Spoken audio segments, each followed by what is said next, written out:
دلوقتي بقى هنعرض 30 فكرة لحشوات الجلاش او السمبوسة. لا تفكري ولا تحتاري في رمضان. هعمل لك 30 حشوة، هقول لك دلوقتي على 30 حشوة تقدري تحشي بيهم الجلاش او السمبوسة حلوة وحادق. اول حاجة عندي لحمة مفرومة صافي، والبصل مش ظاهر فيها، يعني البصل يكون مفروم او بصل بودر، عشان في بعض الناس ما بيحبوش يلاقوا البصل كده ظاهر في الحشوات. تاني حاجة لحمة مفرومة وجبنة موزاريلا. رقم 3 لحمة وميكس جبن.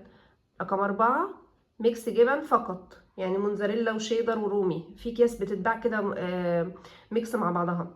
رقم 5 جبنة كريمي وبقدونس، ونقلب ونحشي على طول السمبوسة او الجلاش. رقم 6 جبنة قريش وبقدونس زائد قطعتين جبنة مثلثات، ونقلب ونحشي بيها. ممكن نحط اكتر من مثلث. رقم 7 لحمة مفرومة وبسلة، بس كده. رقم 8 ممكن نحط لحمة مفرومة وبصل قطع وفلفل قطع، لو انت عندك عادي جدا اهل البيت بيحبوا كده كل حاجة قطع محشية عادي جدا اعملي لهم.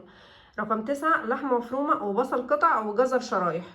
رقم 10 جبنة موزاريلا بس.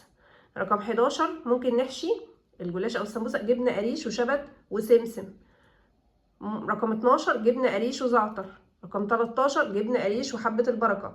الحشوات بقى اللي فيها جبنه القريش دي ممكن تخلي طعمها بقى مختلف، ان انت ممكن تحطي مثلث او مثلثين جبنه مثلثات. رقم 14 فراخ مفرومه بس. رقم 13 نسينا نقوله جبنه قريش وحبه البركه. رقم 15 فراخ مفرومه وجبنه موزاريلا. رقم 16 فراخ مفرومة وميكس جبن. رقم 17 فراخ مفرومة وبسلة. رقم 18 فراخ مفرومة وبسلة وجزر مبشور. رقم 19 جبنة كريمي وجبنة مثلثات. ازاي بقى؟ نحط جبنة كريمي ربع كيلو مع جبنة مثلثات 5 مثلثات، وبعدين نحط عليهم بقدونس. لو ولادك ما بيحبوش البقدونس شيلي البقدونس، ممكن تحطي اي نوع خضار هما بيحبوه. ممكن تكون النوعين الجبنة بس، جبنة كريمي وجبنة مثلثات. رقم 20 جبنة كريمي وجبنة مثلثات وجزر مبشور. رقم 21 فراخ مفرومة وبصل مقطع وفلفل مقطع. رقم 22 زبيب، ممكن بقى نحشي حشوات حلوة زبيب بس، ممكن احط زبيب بس. رقم 22 نحط زبيب بس. ممكن رقم 23 جوز هند بس. رقم 24 نحط زبيب وجوز هند ميكس كده مع بعض. رقم 25 ممكن نحط كنافة محمرة. رقم 26 ممكن نحشي فول سوداني وزبيب.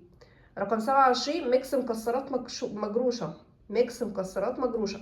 رقم 28 ميكس مكسرات. رقم 28 ميكس مكسرات وزبيب وجوز هند. رقم 29 نوع واحد مكسرات مجروشة زي الفستق او اي نوع احنا بقى بنحبه. رقم 30 نوعين مكسرات مجروشة. يعني الحشو ده بتاعك انتي، ابداي وطوري فيه ونوعيه زي ما تحبي او او الاسرة بتحب. ولو عجبكم الفيديو لايك واشتراك في القناة، ويا ريت بقى يا جماعة تتفاعلوا على الفيديو، اللي يدخل وتعجبه القناة او افكارها، او لو استفدتي معلومة واحدة منها يا ريت تشتركوا في القناة وتدوسوا لي لايك كده، وتكتبوا لي في التعليقات، اللي يدخل يشترك تقول لي في التعليقات انا مشتركة جديدة عشان ارحب بيها.